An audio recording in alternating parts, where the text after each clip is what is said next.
तो जय हिंद फ्रेंड, कैसे आप सभी। मैं आपका दोस्त अंकित एक बार फिर से स्वागत करता हूं आपके अपने यूट्यूब चैनल डिफेंस विद अंकित में। तो आज हम बात करने वाले इस वीडियो में कि चिल्का में ब्रांच है वो आपको कैसे मिलती है और कौन सी ब्रांच है वो सबसे बेस्ट रहेगी। ठीक है, इसके बारे में बात करेंगे कि बहुत सारे भाई हैं वो अभी ट्रेनिंग पे जा रहे हैं और बहुत सारे भाई हैं जो स्टेज 2 के लिए क्या तैयारी कर रहे हैं, उनको भी ये बात पता होनी चाहिए। चलिए फ्रेंड, शुरू करते हैं आज की इस वीडियो को। तो सबसे पहले मैं आपको बताना चाहूँगा कौन सी ब्रांच है वो नेवी में होती है। तो सबसे पहले तो मैं बताना चाहूँगा कि आपको जो नेवी में चॉइस की ब्रांच भी मिलती है। चॉइस की ब्रांच का मतलब जैसे कि हम चाहते हैं हमें ये ब्रांच चाहिए, ये लेनी है, ये नहीं लेनी है, तो वो आपको कैसे मिलती है, क्या नहीं मिलती है, उसके बारे में भी हम थोड़ी सी बात करेंगे। ठीक है, तो सबसे पहले हम बात करेंगे जो टॉप 5%। कहने का मतलब है टॉप 5% कैसे, जैसे कि एक स्विमिंग हो गई, एक आपकी एकेडमिक्स।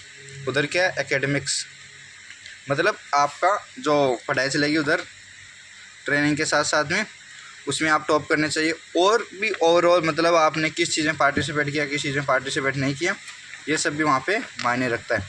ठीक है, इसके साथ आप अगर टॉप 5% में आते हो, मतलब मिड टर्म और फाइनल टर्म को मिला के 2 एग्ज़ाम होती है भाई वहाँ पे। एक तो होती है आपकी मिड टर्म, ठीक है, और एक होती है आपकी लास्ट में फाइनल टर्म। ठीक है, ये 2 एग्ज़ाम होती है प्लस स्विमिंग और आपने किस किस चीज़ में पार्टिसिपेट किया, इन दोनों पे आपका डिपेंड करता है। ठीक है, उसके बाद में हो गया टॉप 5% में आते हैं उनको चॉइस ब्रांच मिलती है। लेकिन टॉप 5% में ये नहीं कि सभी को मिल जाएगी, क्योंकि जो जैसे कि किसी के 89% है, किसी के 90% है, तो पहले 90% वालों को मौका मिलेगा। उसके बाद में जैसे जैसे परसेंटेज गिरते जाएंगे वैसे वैसे उसको मौका मिलता जाएगा। उसके बाद में जो भी बंदे बचे हुए हैं उनको उनकी किस्मत के आधार पर ब्रांच मिलती है। वो सॉफ्टवेयर बेस्ड होती है, उसमें कंप्यूटर पे मतलब ऐसे है कि इन 100 बच्चों को ये मिलेगी, इनको ये मिलेगी, इनको ये मिलेगी, इसके हिसाब से वो चलता रहता है।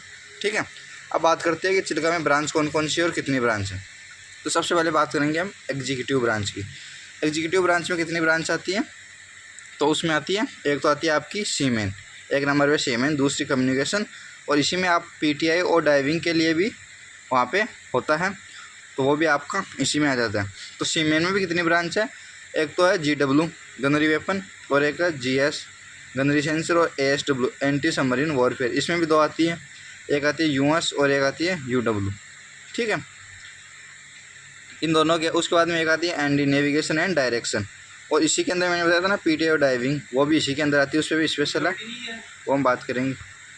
और नेक्स्ट ब्रांच है कम्युनिकेशन। कम्युनिकेशन में 2 आती है, तो टेक्टिकल और एक होती है टेलीग्राफ। ठीक है, इसमें क्या होती है, आपको सिग्नल और कम्युनिकेशन है वो देखने होते हैं कि क्या है क्या नहीं है, और एक होती है टेलीग्राफ। टेलीग्राफ में क्या है, मैसेज आपको टेकिंग करना है और सिक्योरिंग कम्युनिकेशन। ठीक है, इस प्रकार से। अब बात कर लेते हैं PTI और डाइविंग के लिए। तो PTI के लिए आपको केवल अग्निवीर में चिल्का से जाने का मौका मिलेगा। ठीक है,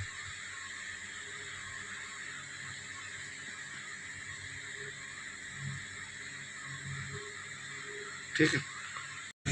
अब बात करते हैं ME ब्रांच की। तो ME ब्रांच इसमें 3 आपको स्ट्रीम होती है। उसमें एक होती है IC इंटरनल कंबशन इंजन, और एक होती है GT गैस टरबाइन इंजन, और एक होती है स्टीम। और इसी के अंदर आती है AA में ERA वगैरह, जो कि अभी एंट्री आपकी बंद हो गई है, लेकिन इसको अंदर आने के बाद में आप कर सकते हैं। ठीक है, उसके बाद में अगली इलेक्ट्रिकल ब्रांच में भी 2 प्रकार की ब्रांच है, एक EMP electrical mechanical power, electrical mechanical power, और एक आती है EMR। इसमें इसकी जगह क्या हो जाएगा, रेडियो हो जाएगा बस पावर की जगह। ठीक है, उसमें क्या है, ये भी बहुत कम बंद हो गई है, लगभग ही बंद हो गई है, मतलब 5% बच्चों को भी नहीं मिलती है ये। ठीक है ना, इस प्रकार से, क्योंकि EMP बहुत ज़्यादा बच्चों को मिलने लग गई। उसके बाद बात करती है एविएशन में 2 प्रकार की ब्रांच होती है। तो टेक्निकल ब्रांच जिसमें आपको एयर ऑर्डिनेंस, एयर इंजीनियरिंग और एयर इलेक्ट्रिकल ये काम करना होता है। ठीक है, और एक होती है आपकी नॉन टेक्निकल में क्या है, एयर हैंडलर, फोटोग्राफी और मेट्रोलॉजी। अब बात करते हैं फोटोग्राफी। तो फोटोग्राफी भी मिलती है, लेकिन किस्मत वालों को ही मिलती है, आप कह सकते हैं। मेट्रोलॉजी इसमें आपको मौसम किस प्रकार का है, किस प्रकार का नहीं है, ये आपको देखना होता है। और उसके बाद में आती है लॉजिस्टिक में भी 2 प्रकार की ब्रांच है, लॉग ऑफ एंड डे, इसको आप कह सकते हैं जो आर्मी में कलर का वगैरह होता है वो काम करना होता है। और एक होता है लॉगमेट। लॉगमेट में क्या है कि आपको किस प्रकार के गैली में कितने सामान की रिक्वायरमेंट है, कितना आपके पास है, कितना गैली को देना है, इस प्रकार चलती है। उसके बाद बात कर लेते हैं एमआर। एमआर में भी 3 प्रकार के होते हैं। चीफ होना कुक जो खाना वगैरह बनाएगा, स्टीवर्ड, और एक होता है हाइजीनिस्ट। हाइजीनिस्ट जो साफ़ सफाई वगैरह करता है वो होता है, और स्टीवर्ड जो ऑफिसरों के लिए खाना वगैरह है उसको परोसता है किस प्रकार से क्या करना है। अब हम बात करते हैं कौन सी ब्रांच बेस्ट है। तो सबसे पहले मैं आपको बताना चाहूँगा किसी प्रकार कोई इसमें गलत नहीं है। नेवी में क्या है, ऑल ब्रांच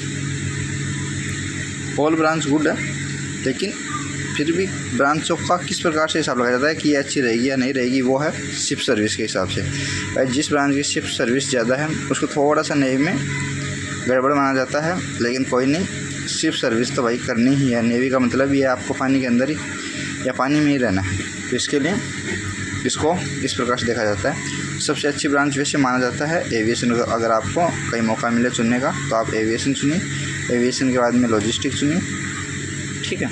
अगर ये 2 ब्रांच चुनने का आपको मौका मिले तो ये 2 ही पहले चुनिएगा।